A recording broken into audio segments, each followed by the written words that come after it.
अच्छा, सब केहू अपना पसंदीदा गायक के बारे में कुछ न कुछ जानल चाहेला। तो कुछ लोग ई जानल चाहेला कि कमलबास कुंवर जी कितना तकले पढ़ाई लिखाई कइले बनी। 11वीं ओकरे 11वीं मैट्रिक तक रहे। हाँ। पढ़ाई कइले बनी।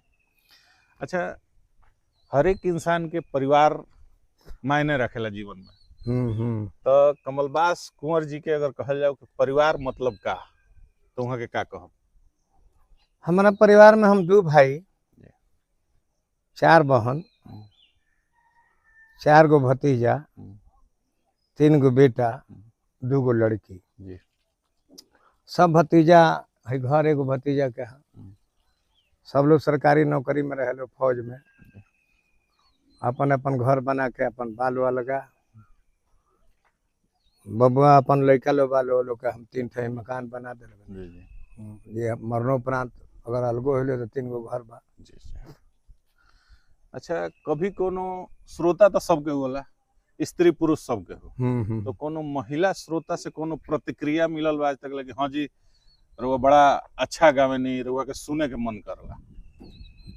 हमार तो आज तक केहू बुराई कैले नहीं है, महिला श्रोता होकर चाहे पुरुष होकर, सब केहू सराहना ही करेला जी कि कमलबास जी राउर गीत सुनी ले जाए यूट्यूब पर, बहुत सुनी ले जाए, अच्छा लगेला। बूढ़ लोग, बुजुर्ग लोग, नौजवान लोग। यह तो अच्छा। हम राम विवाह के कमजोर व्यास है। अच्छा। महिला लोग जन गीत गावेला, अच्छा। राम विवाह में जन घरऊ गीत ना गावेले, अच्छा। हाँ। उ कुल गीत हम नहीं गा सकत, तनु गवले बानी। एकर कमजोर बानी, एकर कमजोरी बा। अच्छा, जितना युवा भोजपुरी नवही गावे वाला लोग बा, उहो लखती कोनो सलाह बा का? देखिए, भोजपुरी में कोनो अश्लील गीत ना हो। अच्छा। भोजपुरी के संस्कृति में ही अश्लीलता बा। हमने के खातो खा कुकुर का नाम मारल जाला। खाते खा हमने के माई बहन लो माड़ो में तिलक में गाड़ी देला लो गाड़ी दिया, पैसा भी ले लो। परंपरा हमने कहा केहू कहता कि भोजपुरी में बड़ा अश्लील बा। भोजपुरी दुमानिया भाषा है, जिनकी रही भावना जैसी प्रभु मूरत देखी तैसी, ये है बात। अच्छा, दूसर कलाकार लोग जे आज के समय में भोजपुरी में अभद्रता, अश्लीलता के परोसता, ओकरा पर कुछ कहम? देखिए, अभद्रता परोसता लोग ख्याति मिलता उसे। अच्छा। ख्याति मिले के कारण देखिए जकर व्यू बढ़ी, ग्राहक बढ़ी हन, तो उहे नु गीत गाई। अच्छा। भजन अनूप जलोटा, पंकज दास, लखबीर सिंह जी, हंसराज जी गावेलन, तो हिंदी में गावेलन। अब भोजपुरी में भजन गावे वाला के महत्व बड़ा कम हो गई बा।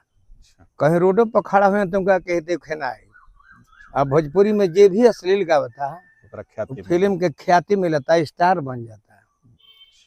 तो यही से मैंने मानल जा सकेला कि अश्लीलता। अच्छा,